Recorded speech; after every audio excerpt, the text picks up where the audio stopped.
요한복음 20장 21절부터 22절을 보면은 부활하신 예수님께서 사랑하는 그 제자들을 찾으시고 세 가지의 말씀을 하시면서 어떻게 보면 축복하십니다.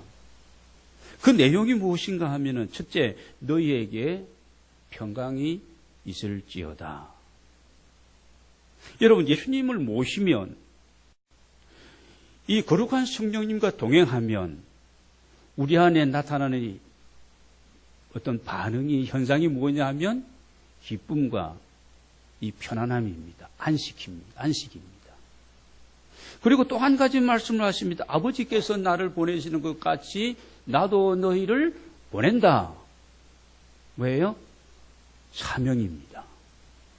여러분, 우리가 주의 성령으로 주의 은혜로 충만하면 내 안에 이전에 느껴보지 못했던 그런 어떤 평안함과 그런 따스함과 그런 은혜를 우리가 느끼게 되어지고, 그거로 끝나는 것이 아니에요. 거기에서 주님이 나를 통해서 나를 택하시고 구원하시고 이 은혜 안에 살게 하시는데, 보혜사 성령님 내 안에 계시는데 내가 무엇을 해야 될 것인지, 내가 해야 될 일이 어떤 일인지, 이런 부분들에 대한 부분이 정리가 된다는 거예요. 그러면 예수 믿으면서 그냥 대충 이렇게 믿는 것이 아니라 목적 있는, 한때 유행했던 목적이 이끄는 삶 살아가야 되는 거죠. 주님이 영광을 받으시고, 여러분, 우리가 하나님의 사람들로 하나님께서 내게 주신 은사와 직분과 이런 사명을 따라서 마음껏 주님의 손에 붙들려 쓰임받고 그렇게 사용된다면 이게 행복이 아니겠어요? 이런 은혜가 여러분에게 함께 하시기를 바랍니다. 식어진 이런 열정, 잃어버렸던 그 사명감, 하나님이 나를 향한 그 부르심의 그 뜨거운 소명의식, 여러분에게 충만하게 되시기를 바랍니다. 세 번째 선물을 주시는데, 그들을 향하여 숨을 내쉬면서 이르시되, 뭐라고 하셨죠? 성령을 받으라. 여러분, 우리가 하나님의 사람들로, 좋은 일꾼들로 아름다운 열매를 우리가 맺는 삶을 살아가려면은, 여러분, 우리가 지금까지 신앙생활을 하면서 뭐 결심 한두 번 했습니까? 그렇지 않아요? 한두 번이 아니에요. 내가 이런 믿음으로, 이런 사람으로 내가 이렇게 살겠습니다. 정말 결단하고 결심하고 마음 작정하고. 근데 마음은 원효로되 육신이 약하고 우리가 지키지 못하고 그렇게 살아가지 못할 때가 정말 많았던 저였고 또 여러분일 수도 있는 겁니다. 여러분, 이 부분을 주님과 함께 동행하며 기뻐 충만한 가운데 아버지께서 나를 보내신 것 같이 나도 너희를 보내노라. 보냄받은 하나님의 사람으로서의 사명을 감당함에 있어서 능력 있게 그 사역들을 여러분 감당하고 정말 아름답고 풍성한 열매를 맺는 이런 하나님이 기뻐하는 삶을 살아가기 위해서 뭐 하라고요? 성령의 충만함을 받으라 말씀하고 있습니다. 저는 여러분 모두가 이런 주님과 성령님과 함께하는 이런 행복한 삶이 되시기를 오늘 아침 예배에 참석한 여러분의 모두에게 축복합니다. 우리는 10월달과 9월달과 10월달 이 2달 동안에 인생 추수를 위한 가을 여행을 우리가 쭉 주일마다 이렇게 하고 여기까지 왔습니다. 마지막 역에 도착했다고 할 수도 있습니다. 먼저 우리 마음밭을 점검해야 된다.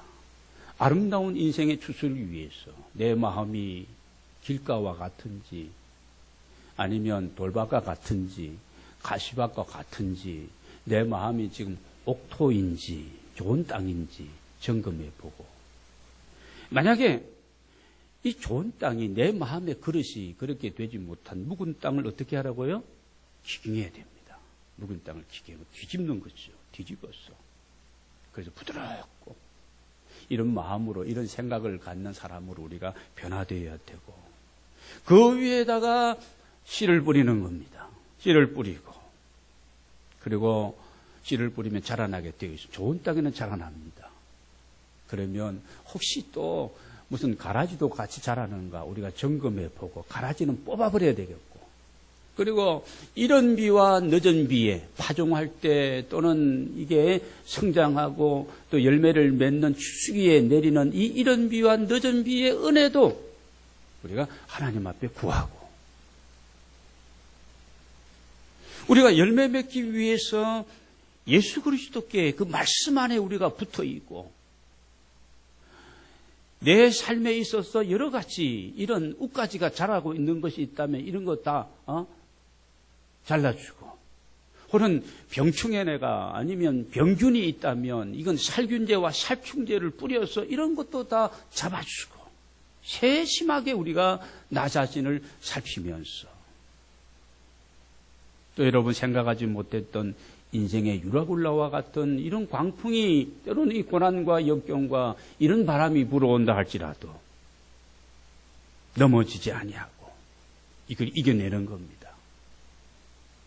물가에 심기한 나무처럼 어떤 가뭄이 오고 메마른 이런 어떤 내 삶의 환경이 펼쳐진다 할지라도 여러분 은혜의 강가에서 우리 아까 집사님 기도하신 것처럼 다윗처럼 주님의 성전을 사모하고 예배를 그리워하고 또 주일이 와서 또 예배 피곤해 또 예배 가야 돼 그러면 안 되는 거예요.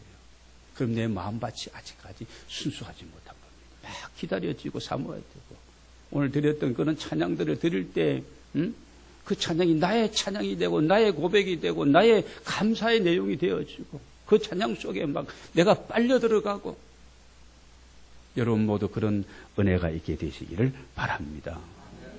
그래서 추수 때가 되면 지혜롭게 기회를 놓치지 말고 옛날 어른들이 그러잖아요. 감나무 밑에 누워서 가만히 있으면은 그 홍씨가 내 입으로 떨어집니까? 안 떨어지고 눈탱이 그냥 떨어져가지고 그렇죠. 그러니까 내가 올라가서 흔들든지 뭐 이렇게 따든지 하고 이렇게 해서 또 거두어야 되는 겁니다. 어떻게 하면 여러분 좋은 열매, 아름다운 열매 우리가 거두며 살아갈 수 있을까? 저는 이 본문을 보면서 먼저 우리 자신들이 좋은 나무가 되어야 된다. 좋은 나무. 오늘 본문을 보면은 예수님께서 좋은 나무도 있고 못된 나무도 있다는 거예요. 예를 들면 가시나무 같은 경우는 못된 나무고 뭐 포도나무나 이런 나무는 무화과 나무는 좋은 나무를 할 수가 있겠습니다. 무조건 큰 나무만 되라는 것이 아니고 어떤 종류의 나무냐는 것입니다. 어떤 종류의 나무냐. 여러분 우리는 하나님의 사람들이에요. 우리는 세상 사람들과 같이 이 세상에서 살아가지만 하나님이 우리를 특별히 선택하셔서 우리는 이렇게 골라 뽑아 지명하여 부름받은 하나님의 사람들인 줄로 믿습니다. 믿음의 사람들이에요. 믿음의 나무들입니다. 이미 우리는 어떻게 보면은요, 주님을 영접하고 고백하는 사람은 이미 좋은 나무가 되었고 이미 복을 받은 자들입니다. 우리는 복을 기다리는 사람들이 아닙니다. 예수 그리스도를 믿는 그 자체가 주님이 내 안에 내가 주님 안에 사는 그 자체가 최고의 복인 줄로 믿습니다. 예수님을 뛰어넘는 다른 어떤 복이 우리에게 어떤 복이 있겠습니까? 때문에 우리는 복을 받은 사람들처럼 믿고 우리가 그렇게 살아가야 됩니다. 나의 믿음을 점검해보고 오늘 찬송한 내용처럼 주 예수 내 마음에 들어와 계신 후 변하여 새 사람 되고 그렇습니다. 지식적인 믿음이 아니에요. 구원 얻는 그런 믿음. 내가 종교생활을 하고 취미생활을 하고 이게 아닙니다. 교회 다니는 것은. 여기에서 처음에는 그렇게 시작이 되어집니다. 거기에서 한 걸음 더, 한 단계 더 업되어서 주님을 모시고 주님과 함께 내가 성령님의 이 도구심 속에서 살아가는 행복, 아름다운 삶, 우리 모두의 삶이 되기를 바랍니다. 우리는 하나님의 집에 심겨진 믿음의 나무들입니다. 세상에서 뿌리 내리고 살던 우리들이었는데 그렇지 않아요? 그냥 우리가 그렇게 그냥 막 육신이 원하는 대로 다른 사람이 살아가는 스타일대로 그렇게 유행 따라 막 이런 형편 따라 그렇게 살았는데 우리는 이제 예수 그리스도 안에서 새로운 피조물이 되어서 소속이 달라졌고 신분이 변화되어서 우리는 이렇게 하나님 안에서 살아가는 사람들이 되었습니다. 여러분 모두가 하나님 안에서 믿음의 큰 나무들이 되시기를 바랍니다. 그러면 온갖 시험과 유혹과 이런 일들이 있어도 우리가 이길 수가 있는 거예요.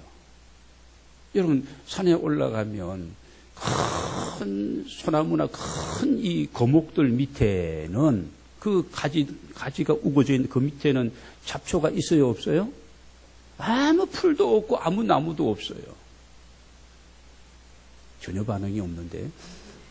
진짜입니다.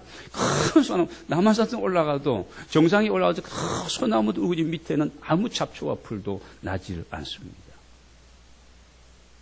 근데 이게 그냥 작은 나무들만 가득한 그런 도토리 기대기 같은 그런 나무들이 있는 곳에는 어떻습니까? 이런 도토리 나무부터 가시나무, 아카시아 가시나무, 풀뿌리 나무, 별 나무들이 다 거기 있었고, 온갖 잡초들이 있어서, 그래서 막 서로 경쟁하고 막 부대끼면서 이게 지금 제대로 자라나지 못하는 거예요. 그래서 옛날에 우리 사방공사 학교 다닐 때 하고 난 다음에 또 어떤 데는 가서 그 사방공사 주변에 있는 나무들을 막 쳐주니까 그 심어놓은 나무들이 제대로 자라는 겁니다. 여러분 어느 정도 크게 자라고 나면 이런 잡초들과 이런 하찮은 이런 나무들을 통해서 이렇게 시험받고 유혹받고 이런 것이 흔들리고 저렇게 쓰러지고 넘어지는 것이 없다는 거예요. 여러분 믿음의 큰 나무들도 여러분이 세워지기 위해서 성장하기 위해 믿음은 성장하는 거예요. 자라는 겁니다. 하나님 말씀을 가까이 하고 애들이 먹어야 성장하는 겁니다. 그리고 늘 기도하면서 호흡도 잘하고 기도로 내 안에 있는 이 나쁜 어떤 이런 것들을 뽑아내고 산소와 좋은 공기들을 주님의 은혜를 내가 받아들이는 게 기도예요. 여러분 하나님 안에서 또 우리가 운동도 하면서 그 운동은 바로 헌신입니다. 하나님이 내게 주신 시간, 여건, 젊음, 주신 좋은 것들을 가지고 주님의 일을 할 수 있는 영역이 얼마나 많습니까? 그렇게 하게 되면 믿음의 아름다운 나무로, 큰 나무로 여러분 좋은 열매 맺는 이런 하나님의 사람들로 우리 모두가 다 세워지게 될 줄로 믿습니다. 하나님의 집에서는 1등, 2등, 2등이 없는 거예요. 여러분 세상에는 1등, 최고 그렇지 않습니까? 정상 하나님의 집에는 없습니다. 그런 거예요. 하나님의 집에 무슨 성공이 있고 실패가 있고 그런 게 없는 거예요. 모두가 다 아름다운 삶을 살아갈 수 있고 모두가 다 하나님이 기뻐 원하시는 삶을 살아갈 수 있는 것이 하나님의 교회입니다. 하나님의 교회에 이런 사람들만 와야 된다는 게 아니에요. 누구라도 올 수 있는 사람들. 별별 사람들이 다 옵니다. 남녀노소 유무시 빈부귀천 할 것 없이 누구나 와서 마음껏 예배하고 하나님의 기도하는 집에서 기도하고 믿음의 사람으로 세워지고 변화되어지고 그래서 이 받은 은혜와 이 능력과 이 힘을 가지고 세상 속에 나아가서 변화된 모습을 가정에서 보이고 여러분 직장에서 사회 속에서 우리가 보이는 겁니다. 여러분 우리가 하나님 앞에 택함받은 은혜 있고 살아가는 믿음의 사람들이라면 우리가 좀 좋은 생각을 하고 그렇게 살아가려고 우리가 많이 노력을 해야 됩니다. 감사하는 마음, 내가 이곳을 섬기면서 살아가는 그런 마음, 현재 자족하고 하나님이 나를 통해서 앞으로 하실 놀랍고 아름다운 일들을 내가 또 기대하면서 현재 내게 맡긴 일이든 작은 일이든 큰 일이든 그 일에 충성하고 헌신을 다하고, 이게 은혜로 사는 겁니다. 이 믿음의 사람들이 그렇게 살아가면 자연적으로 우리의 믿음이 성숙하고 예수 그리스도의 아름다운 그런 모습을 닮아가게 될 줄로 믿습니다. 믿음의 크기는 어떻게 보면요, 우리 생각의 크기고 감사의 크기이기도 합니다. 이런 모든 것을 은혜라고 생각하면 감사하게 되죠. 은혜라 생각하면. 만약에 은혜가 메마르면 반대로 여러분 감사한 생각이 사라집니다. 헌신 어렵습니다. 안 됩니다. 여러분 지금까지 지내온 것이 하나님의 은혜다. 나의 나된 것이 바울의 고백처럼 하나님의 은혜로다. 하나님의 사랑이다. 나를 향한 돌보심이다. 내가 이 사람을 만나게 된 거 하나님의 은혜다. 어쩌다가 이런 사람 만나가지고 내가 그렇게 생각하면 안 돼요. 하나님의 은혜다 생각합니다. 그러면 그 사람이 이뻐 보이고 그렇게 되어지는 겁니다. 은혜를 은혜로 알면 모든 것이 감사하게 되고 행복해지고 그렇게 되어지는데, 만약에 은혜를 은혜로 알지 못하면, 내 안에 은혜가 없다면 이것도 저것도 다 불만이고 불평이고 속이 차지 않는 거예요. 이래서 안 되고 저건 저래서 안 되고 그러다 보니까 모든 것이 안 되는 겁니다. 못한다는 거예요. 하나님이 하라고 하시는데도 못한다는 겁니다. 못한다. 여러분 이 불신앙의 못을 여러분 다 뽑아버리시기를 바랍니다. 내 안에 은혜가 있으면 다 있는 것이죠. 없는 것이 없는 거예요. 왜냐하면 만유의 주가 되시고 전능하신 하나님의 사람들인데 할 수 있는 겁니다. 주님이 나와 함께 하시면.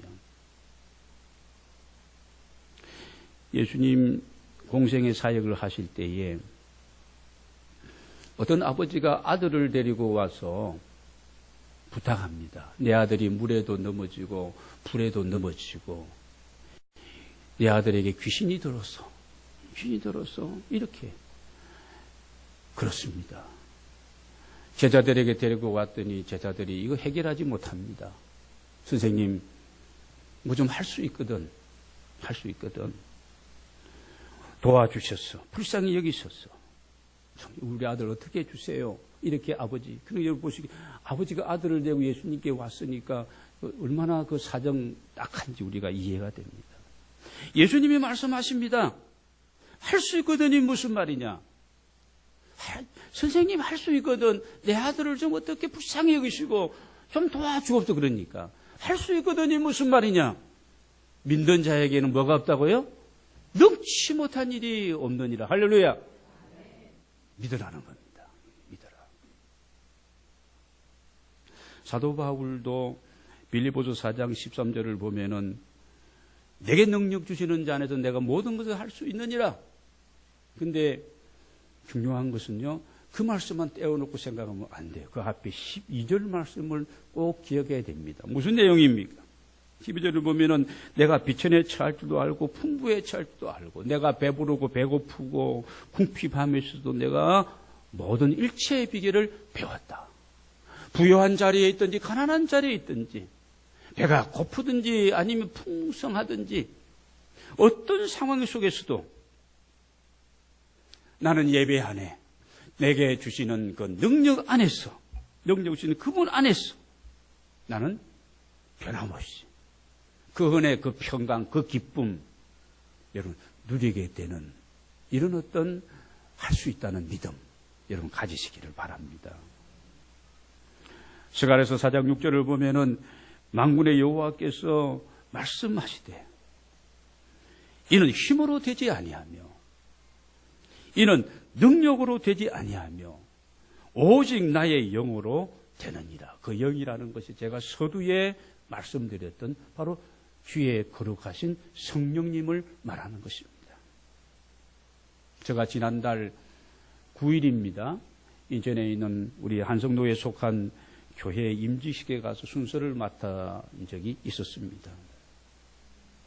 그날 임직자 중에 장립 집사로서 안수를 받으시는 분이 한 분 있었는데, 이분은 이제 고기 잡는 배를 가지고 꽤 큰 배였던 것 같아요. 그래서 선원들과 함께 어선을 운영하는 선주였습니다. 한 번 나가면 고기도 때가 있잖아요. 한 번 나가면 몇 주간 이렇게 있으면서 고기를 잡고 이제 들어오는 그런 배였는데, 이미 출항을 했고, 임직식 날은 10월 9일이 다가오고 있었습니다. 도저히 중간에 돌아올 수 있는 상황이 아니기 때문에 목사님께 전화를 해서 여차 이렇게 해서 지금 임식에 참석하기가 어려울 것 같습니다. 그때 목사님 무슨 일 있더라도 집사님 오셔야 합니다. 돈이 얼마나 들어도 주님 오셔서 임직식에 참석하셔야 됩니다. 이렇게 권면을 했다는 겁니다. 그런데 그분이 왔겠어요? 안 왔겠어요? 전혀 모르죠. 안 왔으면 내가 이런 얘기 왜 하겠습니까? 선원들에게 맡기고, 하여튼 그 망망대해에서 배를 이렇게 어떻게 해가지고 옮겨 타고 이렇게 왔습니다. 그날 참 아름다운 임식을 가졌고 이제 그랬는데, 중요한 것은 그날 그 바다에서 어떤 일이 생겼냐면 뭔가가 그물에 잡히긴 잡혔는데, 여러분 그게 뭐라고 생각이 되세요? 모르지만 그것도 저만 알죠. 뭐 상어를 잡은 것도 아니고, 뭐 다랑어를 잡은 것도 아니고, 뭐 어떠니 고등어 떼를 잡은 것이 아니라 고래를 잡은 거예요. 고래를. 여러분 고래 별로 안 놀라는데 고래 1억이 넘는 겁니다. 그거 1억이 넘는 거예요. 하긴 뭐 1억밖에 안 되니까 그렇습니다. 여러분 우연이었을까? 저는 기복주의를 주장하는 목사가 아니에요. 그런 목회는 제가 많이 싫어합니다. 기독교는 신비한 종교이지만 저는 신비주의는 배격하는 거예요. 제가 가장 싫어하는 것이 번영신학입니다. 여러 가지 많은 신학의 이름도 많지만 기복주의적인 것이 바탕이 되니 번영신학은 굉장히 싫어합니다. 한국교회에 많은 문제점을 가져왔다고 학자들이 그렇게 꼬집고 있는 부분이기도 합니다. 저는 왜 이 이야기를 하느냐 하면 한 교회의 한 믿음의 아름다운 사람의 이야기이면서 여러분 그 한 교회의 공동체에게 주신 하나님의 은혜라고 저는 생각을 하기 때문에 제가 오늘 이 얘기를 합니다. 여러분이 믿음으로 수고하고 헌신하고 사랑하는 자녀들 위해서 여러분이 기도하면서 흘린 그 눈물과 그 기도의 양은 심은 것은 반드시 거두게 됨을 믿으시기를 바랍니다. 지금 당장 무슨 변화가 없다고 절대 낙심하지 마시고 여러분 기다리시고 그 하나님을 신실하게 하나님을 붙들고 믿으시기를 바랍니다. 이미 우리는 좋은 나무, 여러분 믿음의 나무가 된 사람들이에요. 우리는 원래 로마서 11장에 있는 건 돌감나무와 같은 사람들이었습니다. 원래는. 여러분 돌감나무에서 무슨 좋은 감람 열매를 맺을 수가 있겠습니까? 예를 든다면 고염나무인데 고염나무에서 무슨 고염밖에 이만한 고염밖에 더 맺겠습니까? 우리는 태어날 때부터 이 원죄를 지고 태어났기 때문에 우리는 사탄의 지배를 받으며 그 영향 아래에서 우리가 살아가는 사람들이었는데 여러분 하나님의 그 크신 은혜로 말미암아 참 감람나무 되시는 예수 그리스도께 접붙임을 당한 우리들이라는 말씀입니다. 여러분이 지금 먹고 있는 단감이나 대봉도 그 뿌리와 원목은 제가 알기로는 지금 모르겠습니다만은 제가 젖붙이는 일을 좀 이렇게 했는데요. 좀 안 해본 게 별로 없습니다. 근데 쪼개접을 해서 붙이는데 이 고엽나무가 원래 그 원목입니다. 뿌리입니다. 고엽나무가 이렇게 이 정도 자라나면, 이 두께로 자라나면 2, 3cm 정도를 이렇게 자르고 거기다 쪼개가지고 그 다음에 단감 가지 있는 작은 순을 갖다가 거기다 꽂고 단감이든 대봉이든 뭐 반시 종류든 하여튼 어떤 것을 갖다 붙이고 묶어놓고 싹이 나고 그러면요. 그러면 그게 단감나무가 되고 대봉나무가 되는 겁니다. 여러분, 우리를 보시기 바랍니다. 우리도 똑같은 사람인데, 똑같은 사람입니다. 이름도 그대로이고, 고향도 그대로이고, 하는 일도 그대로인데, 예수 그리스도를 우리가 만나고 난 다음부터 사람이 변했다, 달라졌다. 주 예수 내 마음에 들어오심으로부터 변하여 새 사람이 되었다는 겁니다. 예수님 안에서 나는 죽고, 그렇잖아요. 다 잘려버리는 거예요. 뿌리는 그대로인데 다 잘라버리고, 밑둥치는 다 잘라버리고, 2, 3cm 남겨두고 잘라버리고, 꺾어버리고, 거기에다가 예수 그리스도의 생명이 접붙임 바 되었어. 예수님이 주는 생각하고 예수님의 비전을 내 비전으로 알고 우리가 주의 영광에 의해서 살아가는 겁니다. 주님 안에서. 주가 내 안에, 내가 주 안에, 그렇게 내가 살아가는 겁니다. 너희 안에 이 마음을 품으라. 곧 그리스도 예수의 마음이니. 빌립보서 2장 5절에서 말씀하고 있습니다. 주님의 마음, 내 마음 갖는 겁니다. 그래서 우리가 똑같은 가정에서, 똑같은 직장에서 내가 살아가지만 그 가운데 빛이 되어지고, 그 가운데 소금이 되어지고, 그 가운데서 예수 향기 날리면서 사는 우리들이 된 겁니다. 놀라운 은혜입니다. 이 아름다운 변화와 이런 열매가 여러분과 여러분의 삶 속에 풍성하게 되시기를 주의 이름으로 축원합니다.